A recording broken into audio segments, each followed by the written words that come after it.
ऐसन का कर देनी हम कि इनकर बतावे की हिम्मत ना हो रहल बा। वैसे तो बड़ा मजा से हमार गिलती गिनवावेला आज चुपचाप चल गई। प्रज्ञा, ओ दादी तारा के बुलवले बनी आपन कमरा में। भाभी, आपकी पता भी का कल रात हम का कही नहीं। तारा के कुछ भी याद ना? कल रात तू का कहलू? हो, अरे पता बा, तू कल रात के उस सब कुछ कहलू जे तू आज तक ना कहलू। सबसे पहले तू जैसे घर पे आईलू ना, त तू हमके देखकर बहुत जोर से डर गईलू, चिल्लावे लगलू। फिर पता ना तारा के का भइल, तू ना ऐसे घूम घूम के नाचे लगलू और इतना जोर जोर से नाचत रहलू कि तू ना गिरत गिरत बचलू। हम तारा के संभलनी। तू हमसे इतना इम्प्रेस हो गईलू कि तू हमसे प्रॉमिस कैलू कि तू अपन सबसे बढ़िया और खूबसूरत और बड़े वाला डायमंड के नेकलेस हमके गिफ्ट करबू। लावा हमारी ना। भाभी, ये वक्त हमार सर दुख रहल भी, हम आपसे बाद में बात करब। हाँ, तारा के का लगा था ई जे हम अभी बताईनी उ सब आपन मन से मनगढ़ंत कहानी बना के बतावनी? तारा के हम उल्लू लगतानी जे ऐसे आपन मन से बात बनाई? हमार का मतलब है, हम तो बस जे कुछ रात में भइलू हम तारा के बता देनी। हम आपके उल्लू न कहनी भाभी, जॉन कनी आप खुदे कहनी। Thank you so much clear करे खाते कि हम अपना आपके का समझेनी और तू अपना आपके का समझेलू। अभी हमार काम हो गए, हम बोल देनी कि दादी तारा के बुलवनी हम। लागत कल रात हमको ज्यादा ही पागलपन कर देनी। पता करे हो कि हम कईले का रहनी, पर ये ऐसन का कर देले कि इतना गिल्टी फील कर रहल बानी। प्रज्ञा के सर में बहुत दर्द हो रहल बा। सुबह सुबह? हाँ उहे त, चल के देखल जाए तब पता चली ना।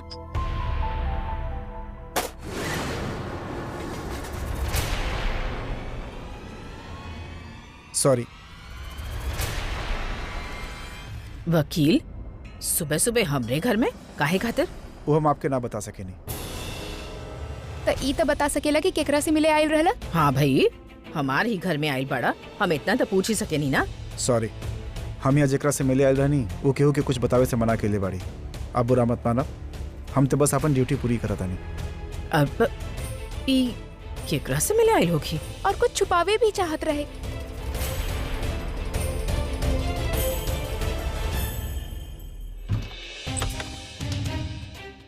अरे दादी रच्चू, कहले ना दिल से दिल के राह हो के हम आप लोग से ही मिले। आप लोग इतना परेशान काहे बानी? पहले तू ही बतावा, तू अपन ऑफिस के काम खातिर कोनो लॉयर बुलावले रहलू आज? लॉयर ना तो काहे का भइल? हमनी के अभी नीचे एगो लॉयर मिलल रहे। हमनी के देख के बहुत घबरा गई। हमनी पूछनी कि केकरा से मिले आइल बड़ा, त हमनी के बतावे से ही मना कर देले। बोले जे भी हमके बुलावले रहे उ मना कइले बा, केहू के ना बताइहा। ई हो का रहल बा हमार घर में? पता ना दादी, आप कह रहल बानी लॉयर आयल रहे, दूसरा तरफ सुबह से ही बहुत अजीब बिहेव कर रहल बानी। पता ना कल रात हम का कर देनी कि इनकर नजर ही बदल गए। खैर उता हम इनसे पूछ ले, लेकिन ये लॉयर के का चक्कर है? जे भी बोलवले रहे ओके बहुत अर्जेंसी रहे। वो इतना सुबह सुबह बोलवलक, मतलब वो अपन काम जल्दी से जल्दी करावे चाहत रहे। कहीं आलिया के काम तो ना हो सकेला कि ओकर नजर फिर से अभी जीजू के प्रॉपर्टी पे आ गई होखे, ओही ला कौनो कानूनी दावपेच ढूंढल होखे। अरे हाँ, याद आयल, कल तनु के हाथ में हम कुछ अजीब से पेपर देखनी। ओ स्टैम्प पेपर रहे। दादी, अगर तनु के पास कौनो स्टैम्प पेपर्स बा तो जरूर लॉयर के भी उहे बुलवले होखी। कुछ बहुत बड़ प्लान कर रहल बिया, लेकिन केकरे अगेंस्ट प्लान कर रहल बिया? हमरे या इनके? का नया मुसीबत आवे वाला बाका?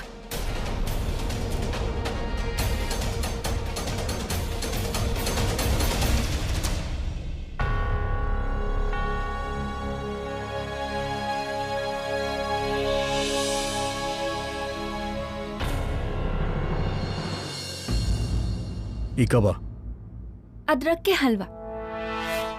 अदरक के हलवा? ओहो अभी ये दूधी के हलवा।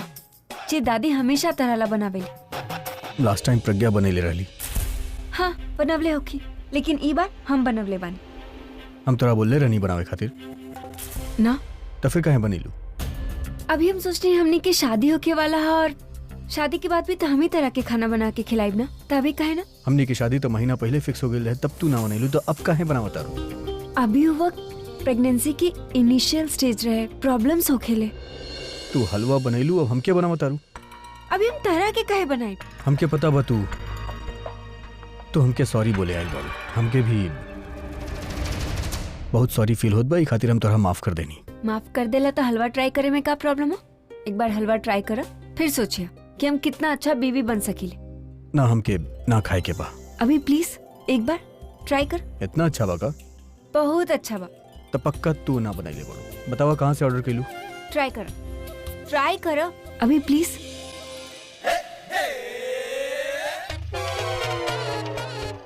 बहुत लोग बा जगह से तोहार साथ शादी होगी ना, वो तो भूखल ही मर जाई। अभी हमारी शादी तोरे से होके वाला बा, तो फिर श्राप हम अपना आप के डेट बानी। तू सीधा सीधा बोला ना कि करवाहट ही हलवा में ना हो, करवाहट हम में भरल बा। और तहार शादी हमसे भइला के बाद ना तारे जिंदगी में भी कड़वाहट भर जाए। तू कहा बोला तारू? ठीक है तो बोल रहल बानी, तबे तो एक चम्मच खा के तहरा पे इतना सब एक्सप्रेशन रहे। अरे जादू बा, तारी दूधी के हलवा के जादू। हाँ, मुंह में जाए के बाद ही अपना आप मुंह बना शुरू हो जाए। तू भी ट्राई करा, तोहार भी मुंह बन जाई। कुछ ना खाए के बा हमके, हम जानी ले तरह के ना बस प्रज्ञा के हाथ के बनल खाना अच्छा लगेला। डिवोर्स भइला के बाद भी तू वही के मिस कर रहल बड़ा, और ये बात हम जानी। यही से आज सुबह ही हम लॉयर के बुलौनी और तहार डिवोर्स पेपर ना कोर्ट में सबमिट कर देने। अब बस कोर्ट के ऑर्डर्स आते होके, फिर तरह के हमरे हाथ के खाना खाए के ही पड़ी। तो अच्छा हो कि अभी से आदत डालना।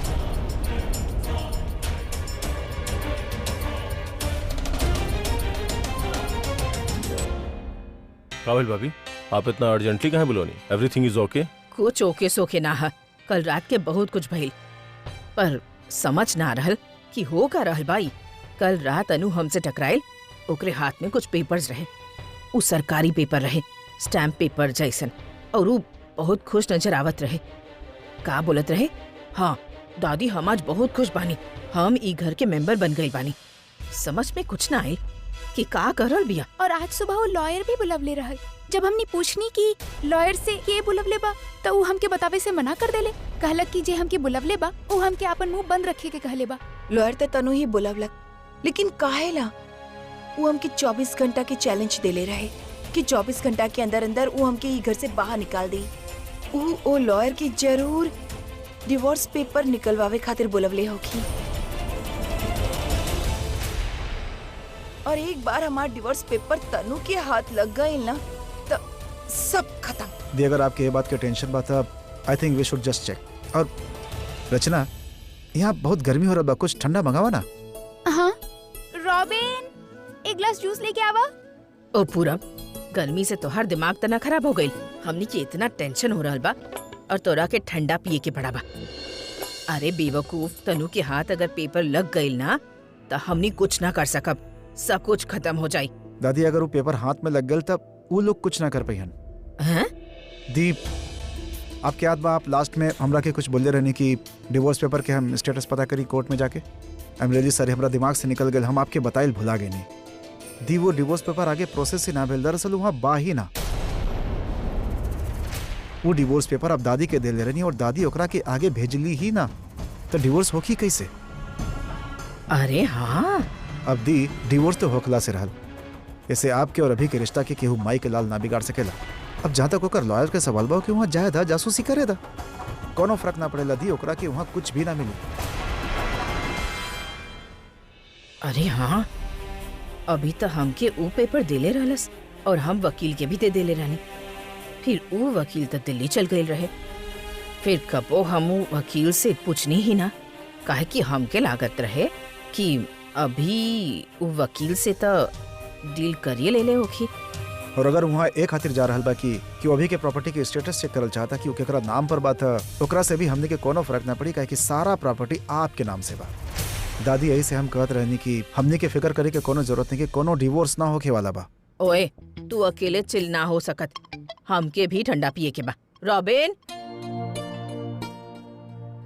बेटा सबके खातिर जूस लेके आवा, बर्फ के साथ है बहुत सारा। रॉबिन, तू कल हमके और अभी सर के घर आवत देख ले रहा? मैम कल रात अभी सर आपके साथ टेरिस पे रहले और अब शायद वजह सुत गए रहनी तो अभी सर आपके उठा के रूम में लेके गए रहले। और कुछ भइल रहे? हाँ, अभी सर जब आपके उठा के रूम में ले गए रहले तो वो तनु मैम के काफी जोर से डटले रहने और फिर तनु मैम रोवत वजह से बाहर आयल रहली। रॉबिन एकरा अलावा और कुछ? Thank you. ठीक बा, तू जा। सिर्फ इतनी बात ना हो सकत और बात जरूर है। सब बिखरल बिखरल टुकड़ा बस सबकी इकट्ठा कई की पजल सॉल्व करे होगी। दी अभी बता सकेला कि कल रात के ओकरा और आपके और वो तनु के बीच में भइल का रहे।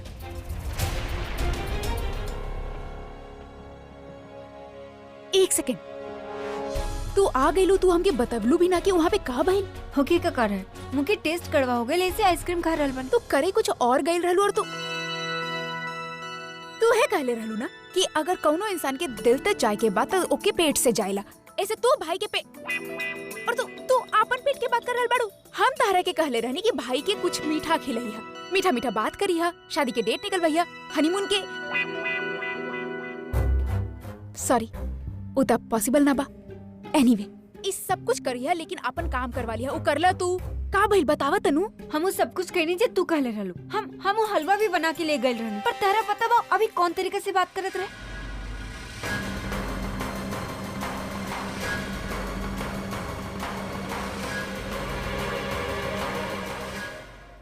और वो हमसे इतना रूडली बात करी और हम मीठा मीठा बात करी। गॉड यार तनु, तू सही में मेंटल बाड़ू ना। थोड़ा दिन तू सही काम कैलू तो हमके लागल ना शायद तहार दिमाग चलल शुरू हो गई, सब ठीक से हो रहल बा, लेकिन ना आज फिर से तू काम बिगाड़ देलू। फिर से तू पहला वाला तनु बन गईलू। तहार प्रॉब्लम का? आई मीन एगो काम तू ढंग से ना कर सकेलू, भाई के मूड खराब कर देलू तू। भाई बहन के ना यह प्रॉब्लम है, दूसर के ना एफर्ट्स के ना देखेला, बस ओकर कमी निकालत रहेला। तो तहार एफर्ट के देख के नाची हम यहाँ पर। एंड रिजल्ट का बा स्वीट हार्ट। देखा कौन तरीका से तू दोनों हमके डांटत रहेला।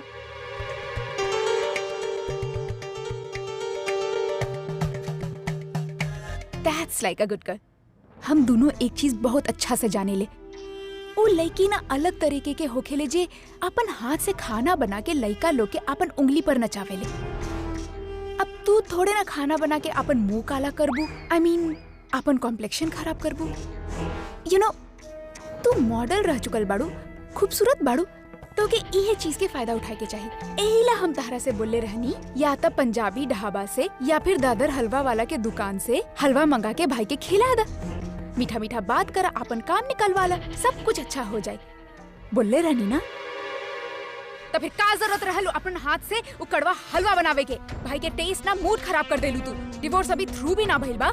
प्रज्ञा भी अभी तक इहे घर में पड़ल बिया और जब तक यहाँ बिया ना तहार सर पर खतरा बन के मंडरात रही। यू नो व्हाट, तू दोनों भाई बहन के ना जीन्स में ही प्रॉब्लम है। हमार जीन्स में और न तका वो प्रज्ञा के ना हवा बना के रखले बड़ू। प्रज्ञा जितना डेंजरस बा भी ना उतने तू लोग बनवले बड़ू। हमें और प्रज्ञा में फर्क बा का बतावा? सिर्फ ये ना क्योंकि कुकिंग आवेला और हमके कुकिंग ना आवेले, ठीक बा, तब तो हम भी खाना बनावे सीखब और सबसे पहले ना वो हलवा बनावे सीखब हम। अरे हमार माँ रुक जा। इस सब कुछ अगर तहरा के करे के बाद अब बाद में करिया प्लीज। शादी हो जाए दे, ओके बाद जे करे के बाद करिया। सबसे पहले तो भाई से शादी के डेट निकलवावे के पड़ी। तो सीडी अभी तक आइल का है ना? अरे हम तोरा पे भरोसा कहनी, तू हमार भरोसा तोड़ ले बाड़ा। अब सर का बोलो, तारा ना चाहिए तो हर सीडी डोंट कम हियर। यार का हो गइल बा, इतना गुस्सा काहे करत ताड़ा? कुछ ना यार, वो सीडी मंगवेले रहनी अभी तक आइल ही ना। तो तू एगो सीडी के पीछे इतना चिल्ला रहल बड़ा? बात सीडी के ना, पूरा बात भरोसा के बा। आजकल केहू के भरोसा के वैल्यू ही नहीं के, और हम दिखले बानी कि केहू पे अगर आप भरोसा करेले तो वो आपके भरोसा जरूर तोड़ेला। हम कैसन काहे लगा था कि तू के और के गुस्सा के और पर निकाला ताड़ा? पूरा वैसन कोनो बात नहीं के। एक्चुअली यू आर राइट पूरब, तू और दादी ही बाड़े जे हमके अच्छा तरह से जाने ले। बतावा ना का बात बा, आखिर भइल का बा? एक्चुअली कल हम और प्रज्ञा बाहर गए रहनी कुछ नया इम्पोर्टेंट मीटिंग खातिर। तब वहाँ पे हम प्लान कैले रहनी कि हम धोखा से प्रज्ञा से डिवोर्स ले ले। अपना साथे डिवोर्स पेपर लेके गए रहनी। प्रज्ञा हुई जब धोखा से कोनो शराब पी ले ली और वो नशा में रह ली, और नशा के हालत में हम प्रज्ञा से वो डिवोर्स पेपर साइन करवा लेनी।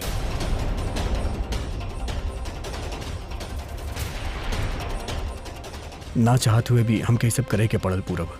अब तू ही बतावा कि ऐसन में हम का करी। हम ओकरा से नजर थोड़ो ना मिला पाई पूरब, और उससे का हम खुद से नजर नहीं मिला पाओ। जितना गिल्ट हम बनी उतना ही हमके खुद पे गुस्सा आवत बा। समझ में नहीं आवत के अब करी तक करी का। अभी तो वो बेचारी प्रज्ञा हैंगओवर में बिया, लेकिन जब वो होश में आई ओकरा सब कुछ पता चली तब हम का करब पूरब। आई सीरियसली ये तो हमरा भी पता नहीं है कि उनके जब ये सब पता चली तब वो का करिहन। हम तो यही पता करे आयल रहनी कि कल रात भैल कर है, और अब हम ही उनके ना बताए कि आखिर बात कर है। हम ही उनके अभी थोड़ा देर पहले भरोसा दे ले रहनी कि उनके और तोहार रिश्ता के कुछ ना होके, और एकदम से उनके साथ ऐसा हो गए। कैसे बता पाए हम ये सब। अभी थोड़ा से रिश्ता ही उनकर दुनिया रहे, और उनके तोहार पैसा प्रॉपर्टी कुछ भी ना चाहिए, सिर्फ तोहार प्यार चाहिए यार। और वही की उम्मीद लेके वो वापस आयल रही। बट तू तो उनकर सारा उम्मीद ही शायद वो लॉर भी वो दिन वही खातिर आयल रहे। ओह गॉड, ये एकदम से का हो गए। कल रात कितना अच्छा न्यूज सुनने के बाद भी हमारा मूड खराब हो। ये दोनों भाई बहन मिलकर ना उनके पागल कर दिए। पर करी का रह के तो ये घर में आदत डाले की पड़ी। पर हमके समझ में ना आ रहा कि हम कर आप पागल हो गए बानी का। पागल हम ना तू हो गई बड़ू। जब देखा तब हमसे टकरात रहलू तू। या ता अपन रास्ता बदलला या ता इसे बड़बड़ात चलल छोड़ दा। ये बात हम आपके भी बोल सकी ना। हाँ तो हम रास्ता बदल सके नहीं, लेकिन वो टैलेंट हमें ना बा। वो बड़बड़ा के चले के वो सिर्फ तहरा में बा। वैसे बाई देवे केहू और के गुस्सा ना हम पे मत उतार। का मतलब ई हमके अच्छे से पता बा कि तारे साथ का भइल बा। जब अपन होखे वाला पति ना डांट देना तब बुरा तो लागत ही। आपके कैसे पता कि अभी हमके डांट लेबा? पड़ोसन ना बानी तहार, इहे घर में रहेनी और ए तरह के बात ना छुपे लेना। वैसे हमके रॉबिन बतवले कि अभी तारा के डांट लग। तुम्हें हंसे वाला का बात हो? और अभी हमके डांट ले होके या ना, इसे आपके का लेना देना? हमके कोनो इंटरेस्ट भी ना बा। हमके तो बस इंटरेस्ट बा वो डायमंड नेकलेस में। Diamond necklace? हाँ, एक्चुअली प्रज्ञा हमसे पूछलक कि कल रात के वो का कैलक। ओके कुछ याद ना रहल। वो हमसे पूछलक तो हम ओके सब कुछ बता देनी। अब हम अभी से पूछे जाती कि वो कल रात के का कैलक तो अभी हमके डांट देता। हम सोचनी कि काहे ना तारा से हम पूछली कि का कहलुआ। इहे कि अगर हम अभी से पूछती कि कल रात के प्रज्ञा का कैलक तो हमके डांट देत ना। ओकरे बाद प्रज्ञा के याद ना बा उ का रहे? प्रज्ञा हमसे कहला कि कल रात वो का कैलक ओके कुछ याद ना, तो वो हमसे पूछत रहली। कुछ याद ना बा मतलब कुछ भी याद ना बा? वैसे बाय द वे तारा के का इंटरेस्ट बा? इंटरेस्ट तो हमके बा वो डायमंड नेकलेस में। एक्चुअली का भइल, जब प्रज्ञा हमसे पूछलक कि भाभी हम कल रात के का कहनी, हमके तो कुछ पता न रहा। हम सोचनी कि काहे ना चांस ले ली तो हम ना एगो स्टोरी सुनावे लगली कि तो हमके वो डायमंड नेकलेस मिल जाए। लेकिन हमार फुटल किस्मत। प्रज्ञा के पता है ना कि मुझे खरगोश और कछुआ की कहानी सुनावल करत रहे, उमे वो हार गई भी। अब आई मजा जब हम ओके कल रात की कहानी मजा ले लेके सुनाई। रॉबिन फूल दादी के कमरा में लगा था। जी मैम। कल हमार इतना ख्याल रख ले, ओकरा ला सबसे पहले भगवान के थैंक्स कहे चाहिए। प्रज्ञा हाय, अच्छा बेल तो हमके ऐजे मिल गईलू। हम तरह से ही मिले आवत रहनी। अब कैसन तबीयत बता? हमार तबीयत के का भइल? हम सुन ली तार याददाश्त खो गई। मतलब के बात करे तू? ना खोल, आई एम सो सॉरी। वैसे कल रात के का भइल रहे? तरह के उससे मतलब हम काहे बताई तरह के? बात घुमा रहल बड़ू मतलब तरह के याद ना बा। चल कोनो बात ना, हम तरह के बता देता ने। कल रात के तारे सॉफ्ट ड्रिंक से हार्ड ड्रिंक एक्सचेंज हो गए रहे एंड यू गॉट ड्रंक। इमे तू काहे इतना खुश हो रहल बाड़ू? एहिला कि वो हमार ख्याल रख ले इतना कि एहिला की तरह के डांट के हमरा कमरे से बाहर निकाल दे ले। हमके कमरा से बाहर निकाल दे लेकर मतलब ही ना कि मतलब हम तरह के बतावत मानी। पहला ई कि 24 घंटा तार पूरा होखे वाला हो और तू अभी तक कुछ कर ना पैलू। और दूसरा ई कि इनके दिल में अभी भी हमरा ला प्यार बा। वो प्यार जे हम दोनों के कबो अलग ना होके दे, हमनी के रिश्ता के कबो ना टूटे दे। माय गॉड, तू एक ही लाइन एकदम अलग अलग तरीका से बोले वेलू ना। पर जे भी हो तू जे भी बोले लू ना, हमके बहुत हंसी आवेल। बहुत मुश्किल से कंट्रोल करे पड़े ले हमके। अब फिर से एक बार बोला ना, अपन सच्चा प्यार के बाद सात फेरा के 7 वचन, कुमकुम के शक्ति, मंगलसूत्र के ताकत। अच्छा चलो ई पे एगो डायलॉग ही बोल, कुछ लेक्चर दाना। तू हमके लेक्चर देवेलू ना, हमके बहुत अच्छा लगेला सुन के। प्रज्ञा कहीं ऐसा था ना कि तुम मंगलसूत्र पहन के सिंदूर लगा के इस सब बात मिरर के सामने भी करेलू। हमके लागता तरह के हर की सदमा लग गई दानू। इतना मत हंसा कि दिमाग खराब हो जाए। अब जब ताके बतावे वाला बानी ना, उसे दिमाग तक तुहार खराब हो जाए। और अभी के पावे के जे तार सपना बाना और ये जन्म में तो पूरा ना हो पाए। ये तो अच्छा बा कि तहार जे मम्मी बानी ना वो ई हालत में बानी और कुछ बोल ना पा रहा है। आवाज तो खो ही चुकल बानी। अगर सच जान ली है ना तो हो सकेला कि सांस भी खो दे। हाउ डेयर यू!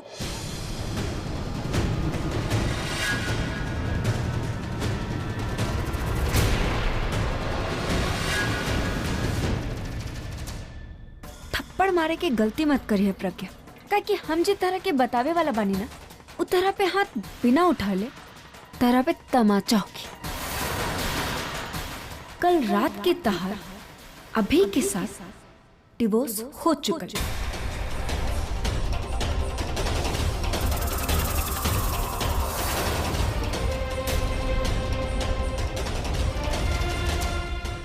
कमाल हो गई ना, जे भी तहार इतना ख्याल रखत रहे, तरह के उठा के रूम में लेके आयल, बेड पे लेटावल और तारे वजह से हमके इतना डांटे। वही अभी के साथ तहार डिवोर्स हो गई। का भाई यकीन ना हो रहा? हाँ वेल हमके पता रहे कि तरह की यकीन ना होगी और यही ला हम तारे खातिर ई डिवोर्स पेपर के एगो कॉपी लेके आए सिर्फ तरह ई ला।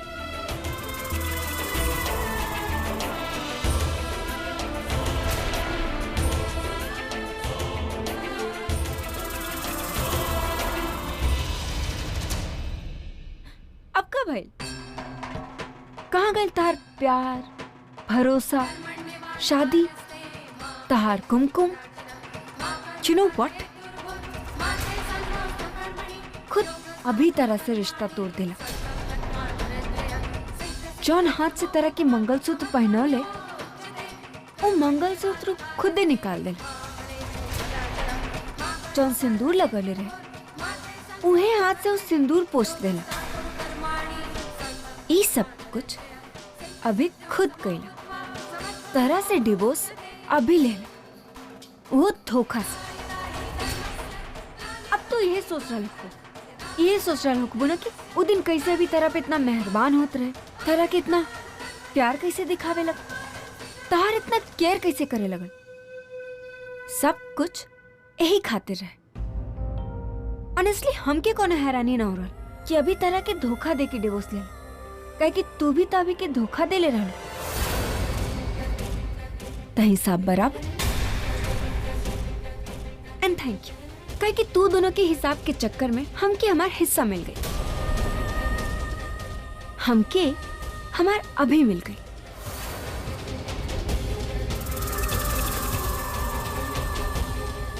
तू बिल्कुल सही समझ रहा बाबू, तू हार गई। प्यार, रिश्ता, जौन पे तरह कितना भरोसा रहे ना, वो भरोसा टूट गई। तार पति खुद तार पति तरह से छीन ले।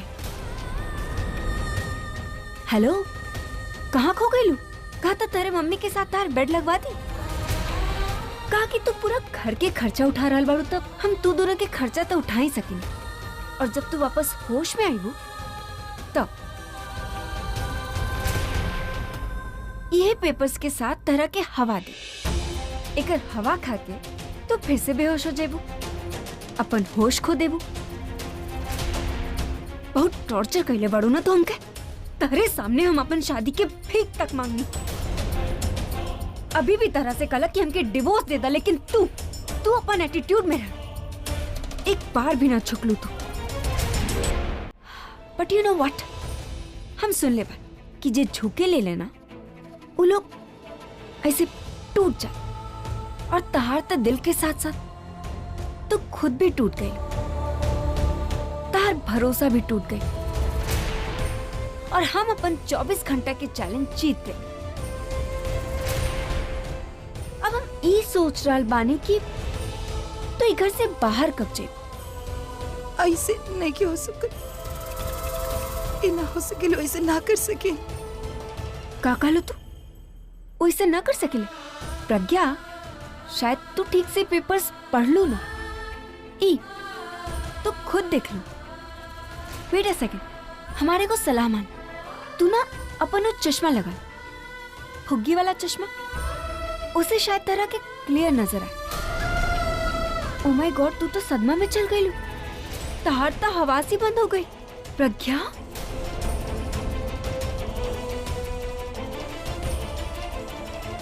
अब तो मान गई ना कि तारे कुमकुम के रिश्ता एगो कागज पे टिकल रहे। उतार 7 फेरा एगो सिग्नेचर लेते ही खत्म हो गए। और जॉन पे तरह के सबसे ज्यादा भरोसा रहे। अभी उहे तरह के धोखा दिल में प्यार, नफरत या कोनो शिकायत नहीं है ना? अगर बा तो प्लीज बता दो। काहे कि आज सुबह ही हम लॉयर के बुला के हम ई पेपर्स कोर्ट में सबमिट करा देनी।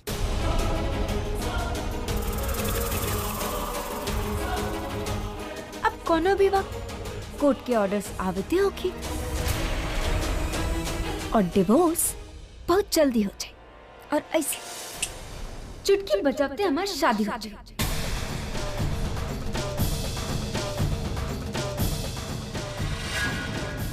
शादी हार गई और राजा हमरे साथ बा। एक ही कहले चेक एंड मेड। ऐसे हम तो प्रेग्नेंट बाने इसे ड्रिंक करके सेलिब्रेट ना कर सकेंगे, पर तू तो ड्रिंक कर सकेलो ना। और I think I am sorry to say, लेकिन वही ड्रिंक की वजह से डिवोर्स फैला। तो वही ड्रिंक तरह के सदमा से भी बाहर निकाल सके।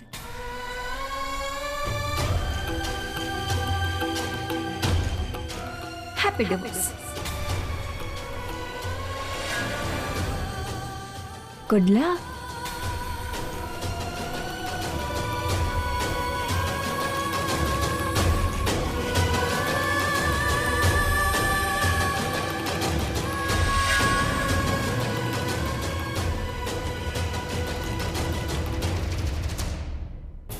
पूरब का बोले का भाई, का बतौले हूँ?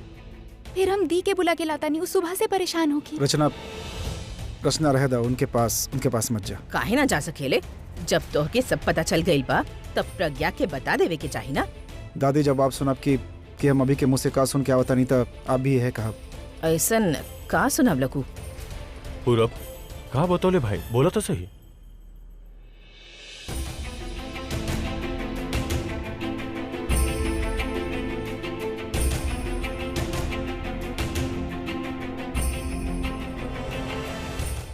डिवोर्स कल रात को ही हो गई रहे।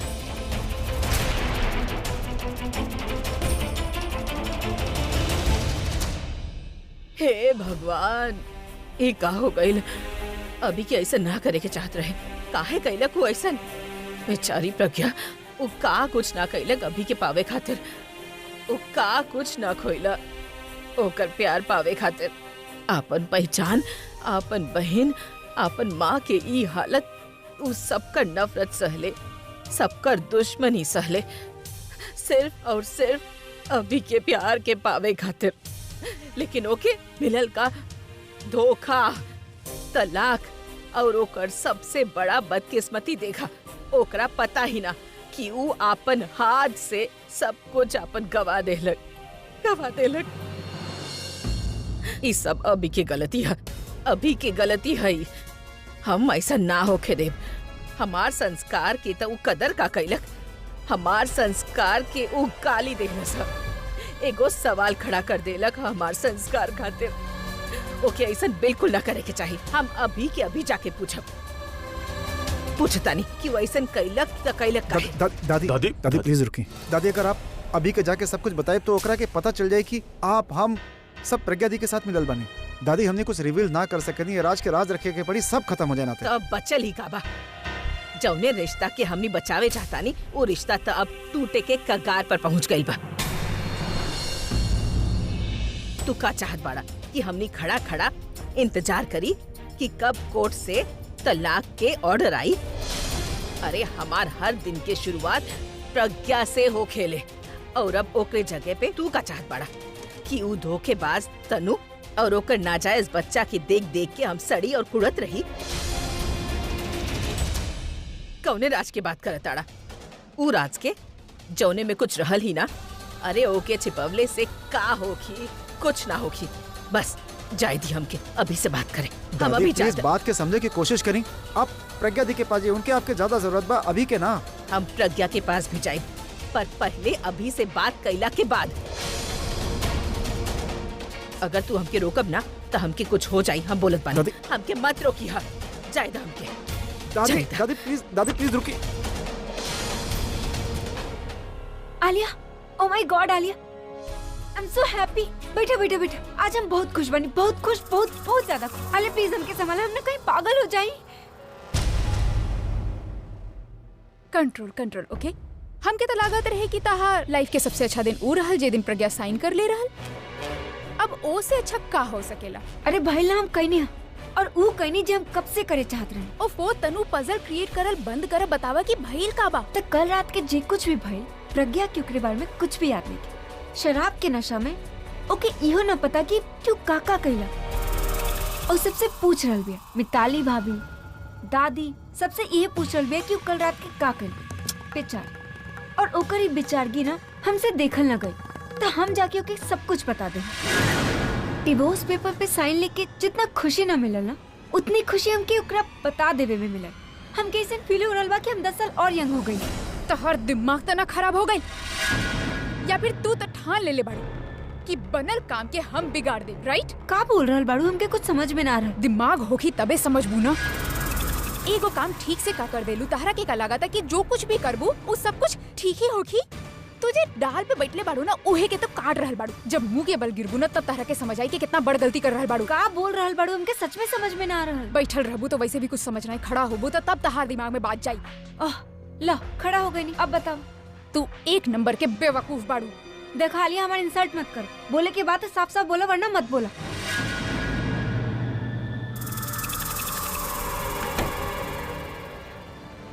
अभी तक लॉयर के फोन ना आए और ना ही डिवोर्स के फाइनल पेपर सबमिट भइल बा। ना तू भाई से शादी के बात कइलू, जाके प्रज्ञा के सब कुछ बता देलू। अच्छा से जाने ले कि तू ऐसन काहे कइलू। एही ला ना काहे कि तू ओके नीचा दिखावे चाहताड़ू, ई प्रूफ करे चाहताड़ू कि तू जीत गइलू और वो हार गई। हाँ, सेलिब्रेट करे चाहत रहलू, लेकिन ई तहार प्री मैच्योर सेलिब्रेशन की वजह से ना हमार वाट लग जाई। जब तक वो प्रज्ञा कंफ्यूजन में रहे, हमनी के थोड़ा टाइम मिल जाए चीज के पूरा करे खातिर, लेकिन अब वो एकदम अलर्ट हो जाए। का करब हमनी? हाँ, अच्छा तरीके से जाने लो कि ओके अपन शादीशुदा होके पे कितना गुरूर रहल। अब ओकर पूरा गुरूर टूट जाए, घायल शेरनी बन जायू और सबसे पहला शिकार तहार करी। घायल शेरनी अब भीगी बिल्ली बन चुकल भी, कुछ ना कर पाई। हम ओकरे साथ ऊ कैले बानी ना, जौन की वजह से वो पूरा तरीका से टूट चुकल बे। और जेके खड़ा होके खातिर दूसरा के सपोर्ट की जरूरत होके ना, वो हमके का बिगाड़ी। जब तक कोई सदमा से बाहर आई ना, तब तक डिवोर्स हो चुकल होगी। और ये करब जरूरी भी रहे। ये जान के भी कि हमार काम बिगाड़ सकेले, हम ही करती। कहे कि उजे हमके तकलीफ देले बिया ना, ओकरे बदले में ओके दर्द दे बहुत जरूरी रहे। और चैलेंज के आइडिया यही ला रहे ना, ताकि ओकर हार हमनी ओकर आंख में देख सकी। बहुत घमंड रहे ना ओके अपन कुमकुम पे। उहे कुमकुम के हम अपन हाथ से पोंछ के आयल बानी। प्रज्ञा अपन हार मान चुकल बे, और जब तक दुश्मन अपन हार अपन मुंह से खुद कबूल न करत ना, तब तक आपकी अपन जीत के एहसास ना होगा। Are you sure वो पूरा तरह से टूट चुकल बिया? वो बिखर चुकल बिया, और ओके उठावे वाला केहू भी ना।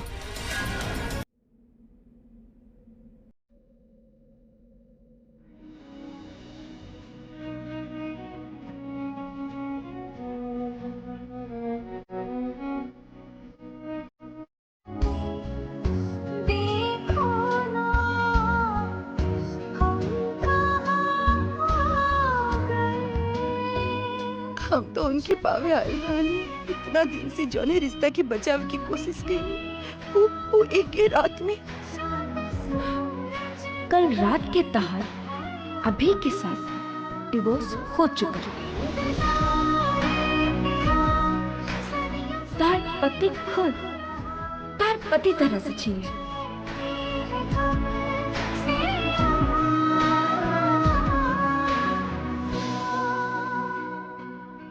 हम दिल पे हाथ रख के कहता नहीं कि हमारा भी बहुत अच्छा है, बस ओके समझे वाला केहू चाहिए।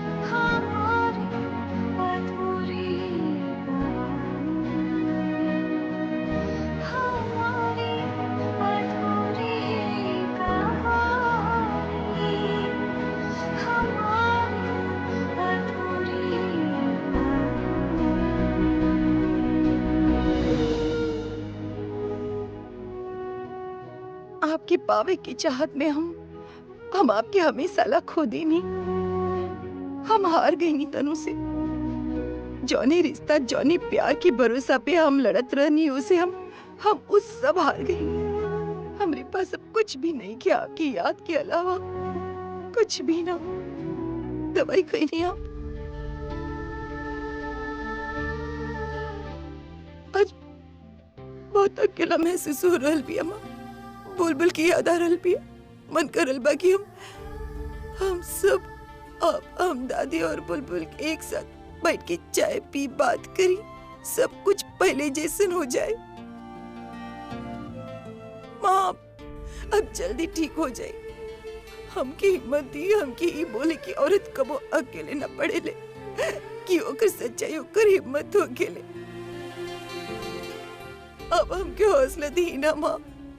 अब सिखत देनी के सच्चाई के राह पे चले चाहिए, लेकिन वो मंजिल ही नजर न आवती अम्मा। कौन साथी न नजर आवत बा। क्यों बाई ना जी बोल सके कि आरे की जरूरत ना, सब ठीक हो जाए। हम थक गए बानी अब। और बुलबुल भी ना, बुलबुल हमने कैसे जुड़ के चल गई। वो अगर आज यहाँ होता वो तो कुछ तो बोलता ऐसा जौने से हम हंस देती थी और हमके फिर से उम्मीद होती। लेकिन ना, सब हमके छोड़ के जा रहल बाड़े। एक एक करके सब जा रहल बाड़े, सबके सब हमके अकेला जो ना माँ ना। हम कब यू यहाँ पर आप मत रोई। हम जान ही ले अभी सब ठीक ना बा, लेकिन सब ठीक हो जाए। अब आप रोई मत। अब रोई तो हम हार जाए। हम अभी बता नहीं। अरे रे रे रे कहाँ जा रहे बड़ू प्रज्ञा? आंटी जी के ऐसन हालत में छोड़ के तू कैसे बाहर जा सकेलू? तारा के पता बना जमाना कितना खराब है। अगर आंटी जी के साथ कुछ बुरा हो गया था, सॉरी, अब ऐसे ज्यादा बुरा और का हो सकेला? ना उतार आंसू पूछ सकेली, ना तू उनकर यू नो ई दोनों के इमोशनल सीन देख के ना हमारा आंख में आंसू आ गए। हम ना रोए वाला रहनी। कितना माइंड ब्लोइंग सीन रहलू। बट आंटी जी थोड़ा सा आंसू ना अपना बचा कर रख ली प्लीज, कि अभी ना आपकी बेटी आपके बहुत बढ़िया न्यूज देवे वाला बिया। बता दा आंटी जी के। और आंटी जी के टेंशन मत लिया, हम दोनों बानी ना, हम ही आंटी जी के बहुत अच्छा से संभाल ले। तू बस आपन सोचा कि तू आगे का करे वाला बाड़ू। तू दोनों के सीन देख के ना हमके इतना अच्छा लागल मन कर रहल बा कि आपन सब कुछ अपना दे दी। I mean you know how about दिस, हम भाई के प्रॉपर्टी के पीछे बनी, राइट? हमार नजर भाई के प्रॉपर्टी पर बा। चला हम ओहो दे देता नहीं। आई गिव अप, हमके कुछ ना चाहिए। ओ इमोशनल वाला सीन एक बार करके दिखावा ना। का भाई बुरा लग रहल बा का? बुरा मत लगावा प्रज्ञा। जौन दिन ई घर से हम जेल में गइल रहनी, जाना ताड़ू हम का सोचले रहनी? हर दिन इहे सोचले रहनी कि तहार लाइफ के हेल बनावे के बा, कैसे भी करके तहार जिंदगी खत्म करे के बा। बट हमके तो कुछ करे के ही ना पड़ल। सब कुछ हमार स्वीट हार्ट तनु ही कर लेलक, वो भी अकेले।